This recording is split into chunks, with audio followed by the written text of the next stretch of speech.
Марко Трајковик, ви благодарам што ја прифативте поканата за ова интервју во склоп на театарскиот фестивал Војдан Чернодрински. Благодарам на поканата.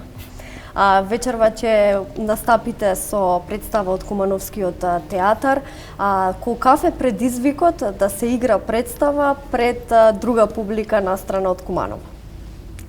Конкретно оваа представа најголем предизвик. Не знам, затоа што оваа представа ми е некако круна на мојата кариера. Најмногу од сите представи кои ги имам досега работено, сум се вложил во оваа и затоа за мене предизвикот е ненормално голем. Дури вчера немам спиено од трема и така се надевам се ќе помине во најдобро светло. Колкав е предизвикот како млад актер да учествувате на вакви фестивали, во смисла дали е добро за промоција, вмрежување со другите актери колеги? Па да, се разбира дека е супер за промоција, за вмрежување. Јас веќе не се ставам сам себе во млади актери. Имам 34 години, ова година полнам 35. Млад актер бев 2016 кога игравме на фестивалов. Тогаш се доживував самиот себе како млад актер. Сега веќе малку повеќе километража имаме поминато. Сте учествувале ли досега на овој фестивал? Да, неколку пати имам учествувано на Војдан Чернодрински. Посебно ми е мило што учествувам оваа година со представата Калигула. Уште помило ми е затоа што гледам дека од оваа година главната награда го носи името на мојот покоен професор Кирил Ристовски. Тоа не можам да ви опишам колку ми е мило што се случува. И да, ние како Кумановски театар немаме настапувано, мислам, 4 или 5 години на фестивалов и така некако повторно се враќаме. Тоа ни е многу мило не само мене, на целиот ансамбл. Се сеќавате ли со кои представи претходно сте учествувале на фестивалот? Да, со жена од минатото на Нела Витошевиќ не учествувавме во ОВ програма. Не знам која година беше, мислам дека 2021, време на корона нешто беше. Претходно со ревизор на Андреј Цветановски 2016, точно пред 10 години, беше тоа, мислам, претходно со Мајка Храброст на Звезда Ангеловска, во режија на Звезда Ангеловска. Тоа, мислам дека 3 пати претходно имам настапувано на Војдан Чернодрински, еднаш како студент, исто во ОВ програма со Балканот не е мртов, со студентски испит. Сметате ли дека театарот е променет последниве неколку години? Во која смисла театарот? Театарот, зградата, театарот, институцијата? Не, театарот во склоп на представите што ги спрема, дали има некакви промени глобално на ниво на цела Македонија, дали се разликува од тоа што актерите го спремале пред 10-15 години, да кажеме? Да, сметам дека е променет и тоа не на подобро. Некако почна да владее некоја летаргија театарска, почна и актерите и самите режисери и самата публика да се задоволува со, извинете што вака ќе се изразам, ама не театрални представи. Јас представа каде што одам во театар и гледам како актери седат и зборуваат представи на текст, на не знам, со психолошки теми, некои тешки обработувања. Се е тоа во ред. Тоа е еден реалистичен театар кој си има свое место. Така. Но некако почна режисерите многу натаму да бегаат со такви теми. Документаристички театар посебно стана популарен, гледам во последно време. Јас лично сум обожавател на театрален театар. Сакам малку да видам како глумците ќе ми летаат, како ќе ми ги снемува на сцена. Сакам кога ќе влезам во сала да гледам представа, сакам да ја почувствувам малку таа театарска магија што мислам дека ни е должност на нас како артисти и на цел ансамбл и на целата екипа која е зад кулисите да им го дадеме на луѓето кои посетуваат театар. Некако мислам дека театарот полека се губи од театарот и тоа не ми се добро. Наискрено. Така, со какви предизвици се соочувате, сите актери кои што спремате представи во ова ново дигитално време? Го чувствувате ли предизвикот? Можеби дека нешто не е како што треба, односно дека треба да се вложите уште повеќе за да го задржите вниманието на гледачот, зашто сега сме некако на 5, 6, 7, 8 секунди навикнати да имаме фокус од Reels и од TikTok. Тешко ли е, предизвик ли е да се задржи вниманието на гледачот? Не, ако представата е добра, не е предизвик да се задржи вниманието. Кога представата е добра, помалку луѓе си гледаат во своите телефони, иако во глобала вниманието е намалено. Така. Фокусот на публиката е намален. Па не, тоа не е само веќе во публиката, фокусот и на актерите станува исто така намален. Ние сепак имаме живот надвор од театарот и ние сме дел од општеството и нашиот фокус полека ако не го тренираш, ако не го вежбаш, се намалува.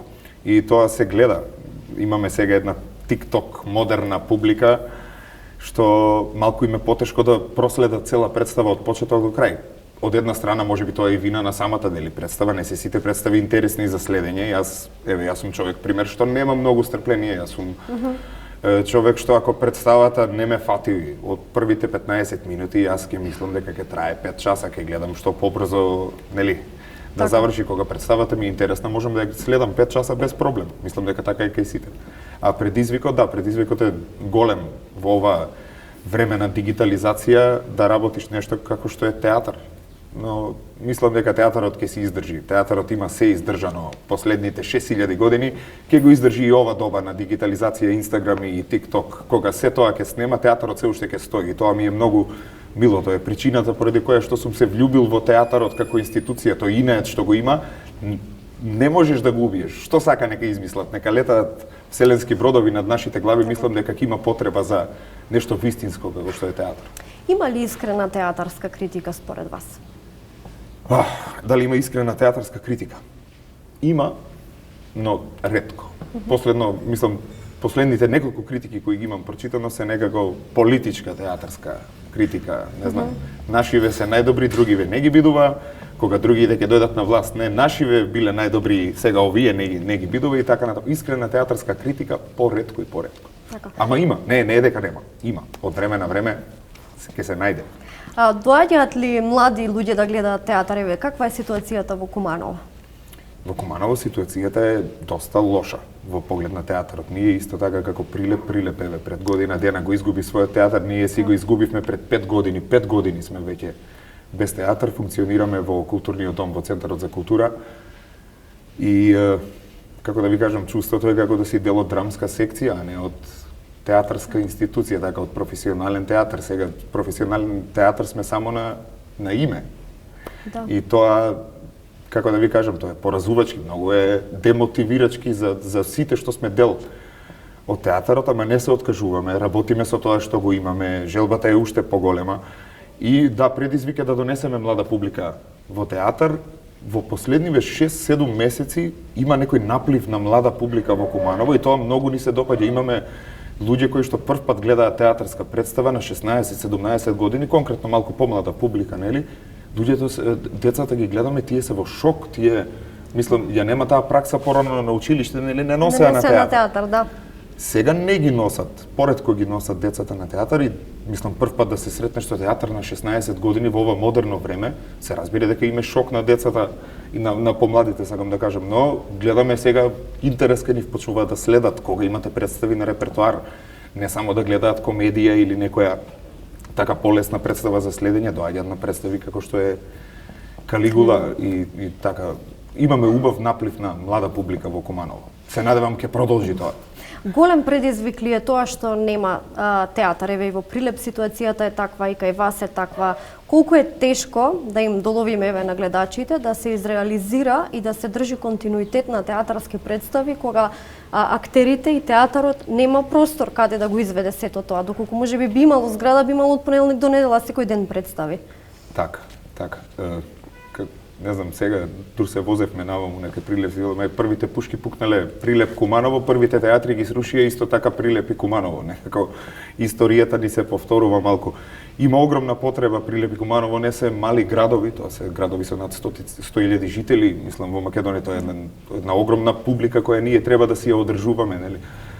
И извини, што беше прашањето, малку се заборев за друго. Ме погоди темава за театарот дека ни е срушен и да, се трудиме да играме кај што можеме, играме надвор, играме внатре. Дали пречи на континуитетот тоа што нема театарски згради за луѓето да може секој ден да доаѓаат на театар? Не пречи на континуитетот ние работиме во алтернативни простори. Да, си има представи како што имало тогаш, се има и сега. Да, помалку представи има затоа што немаме грејење во Центарот за култура, некако како земјоделци сме кога ќе изгрее сонцето во април, тогаш ни почнува сезоната, играме 2-3 месеци, па пауза мала и уште 2 месеци сме на сцена и мораме да се повлечеме во тие алтернативни простори каде што има грејење, за да можеме да одржуваме некаков си репертоар во текот на зимските месеци.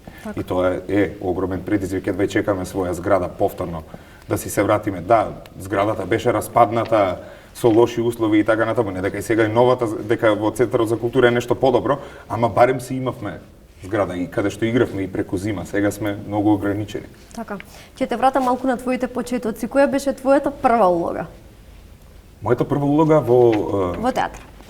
Мојата прва професионална представа беше баш на Војдан Чернодрински.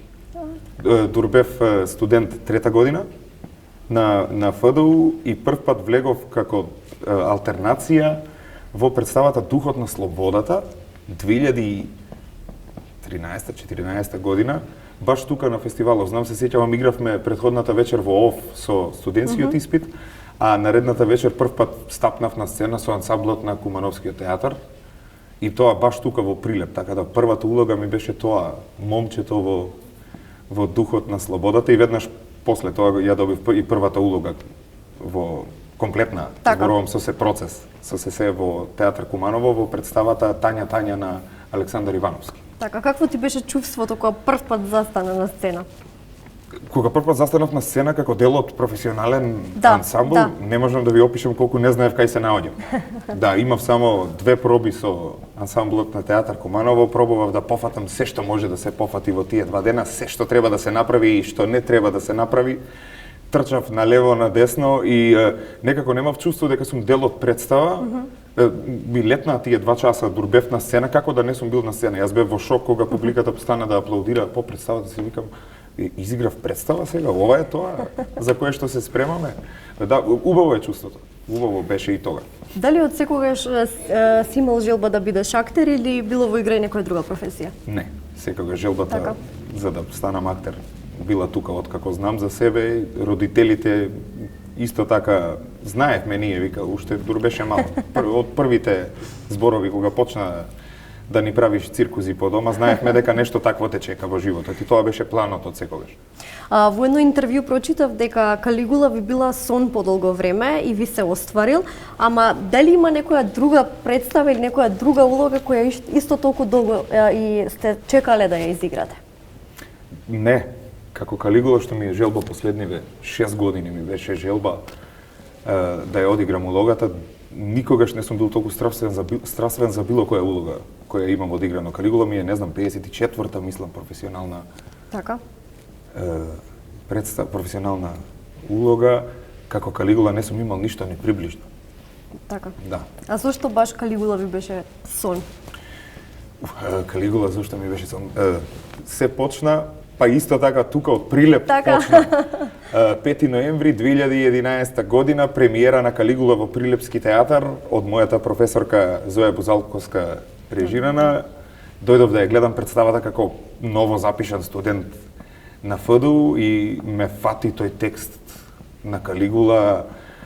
Кога ја гледав представата, не можев да го извадам од глава си. Велев, ова е актерски сон, да можеш сите тие емоции и се тоа што му се случува на овој лик ти да го покажеш во 2 часа, тој еден спектар на толку комплексен лик ти да можеш да покажеш во 2 часа, тоа ми се гледаше некако неверојатно, некако недостижно. Се трудев да стигнам до тоа ниво и затоа одамна ми е желбата за Калигула. Многу ми е мило што се оствари и еве сега што конечно го добива. Како така, убаво е кога некој ќе ти го признае трудот, кога еве сме повикани сме на фестивал, бевме на Шишков, бевме на Стоби со Калигула. Убаво ни е не само мене, на целиот ансамбл и на целиот Кумановски театар. Кога би можеле да издвоите еден момент од вашата досегашна кариера, како најдобар момент, кој би бил тоа? Најдобар момент во досегашната кариера, кога прв пат примив награда за улога. И пак тоа поврзано со Прилеп, не ми се верува. Точно пред 10 години награда за млад актер тука во Прилеп, што не можев ни сам да дојдам да си ја подигнам, затоа што веќе бев на пат за Грција, ми се јавија на граница. И вечерва да се вратиш во Прилеп, доби награда млад актер и не можев да се вратам. Пратив еден колега во моје име, си славев на граница со мојот мотоклуб. Да, за добиената награда многу ми беше криво што не можев да си ја подигнам лично и некако така прв пат како да добив валидација за трудот што сум го вложил на ова поле. Тоа мислам дека ќе го издвојам како прво убаво искуство во кариера. И за крај би сакала да ве прашам дали спрема нешто ново Кумановскиот театар, ќе има ли во скоро време некоја нова представа? Да, треба за брзо треба да почне Ненад Витанов да режира, не знам конкретно што ќе биде, само што имавме премиера во Кумановскиот театар пред 2-3 недели, мислам дека на Чичко Кумплук од Јани Бојаджи. Но јас не играм во таа представа и така. Многу ти благодарам за одвоеното време. Тама работа. И ти посакувам успех вечер и најдобра изведба до сега што си имал. Фала ти, фала ти.